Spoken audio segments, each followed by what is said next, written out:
রাজনীতির নতুন বন্দোবস্তের বার্তা নিয়ে জুলাই পদযাত্রা করছে ৪ মাসের নবীন রাজনৈতিক দল জাতীয় নাগরিক পার্টি এনসিপি। গ্রাম শহর থেকে পাড়া মহল্লা প্রত্যেক জায়গায় ভিড় ও উচ্ছ্বাস দেখা গেছে তাদের এই কর্মসূচিতে। তরুণ তরুণীদের অংশগ্রহণে ভালো সাড়া ফেলেছে এ দলটি।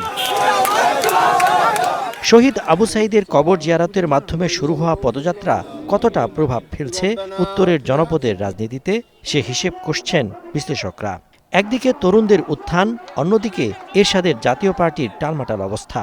বহিষ্কার পাল্টা বহিষ্কারে জাতীয় পার্টির দুর্গে ভাঙনের সুযোগ কতটা নিতে পারবে এনসিপি? প্রায় দশক ধরেই জনপ্রিয়তা হারাচ্ছে জাপা। আওয়ামী লীগের সাথে সরকারে থাকা ৫ আগস্টের পর জাতীয় পার্টি এবার যেন আরও গভীর খাদে। সেই জায়গায় এবার ঝড় তুলেছে তরুণদের দল এনসিপি।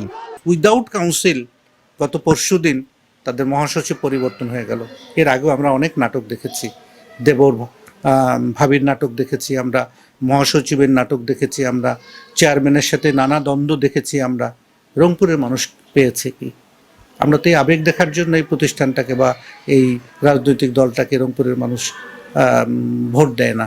তারা চায় যে রংপুরের উন্নয়ন হবে। এখন তাদের পার্টির মধ্যে একটা বিভক্তি তৈরি হয়ে গেছে। তাহলে এই যে শূন্যতাটা, এই যে ভ্যাকুয়ামটা এবং নতুন যে এনসিপি যেটি তৈরি হয়েছে, তারুণ্যের একেবারে উদ্দীপনা নিয়ে একটি রাজনৈতিক দলের সৃষ্টি হলো। আমি এই অঞ্চলের হিসাবে বলবো যে এই দলের মহাসচিব হচ্ছিল আমাদের রংপুরের সন্তান। আক্তারের মাধ্যম দিয়ে, এই এনসিপির মধ্য দিয়ে রংপুরের মানুষকে স্বপ্ন দেখানো, রংপুরের বিগত 16 বছর 17 বছরের যে বৈষম্য, সেই বৈষম্য থেকে মুক্ত হবার এবং রংপুরকে পুনর্গঠন করবার একটা বড় সূচনা কিন্তু আক্তারের হাত ধরে হতে পারে, এনসিপির হাত ধরে হতে পারে। আমরা চাই যে এবার একটু তারুণ্যদের সুযোগ দেওয়া দরকার, ওই জায়গাটা তারুণ্যদের জন্য করে দেওয়া দরকার।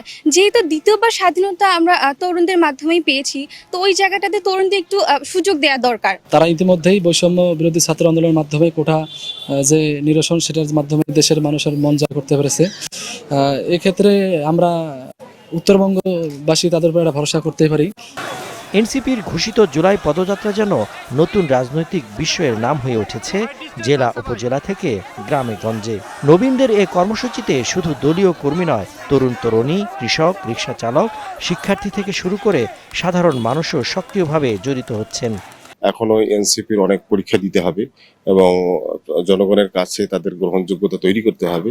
দেন বাংলাদেশের মানুষ আসলে এনসিপির পক্ষে রয়েছে, তরুণ সমাজ এনসিপির সঙ্গে থাকবে। এই উত্তরবঙ্গে কিন্তু যে আবু সাঈদের শহর, এই শহরে আমরা এই পদযাত্রায় একটা ভালো সাড়া দেখেছি। আমি আশা করি যে এই ধরনের রাজনৈতিক দলগুলো সামনে যদি ভালো করে, সেটা বাংলাদেশের জন্য ভালো।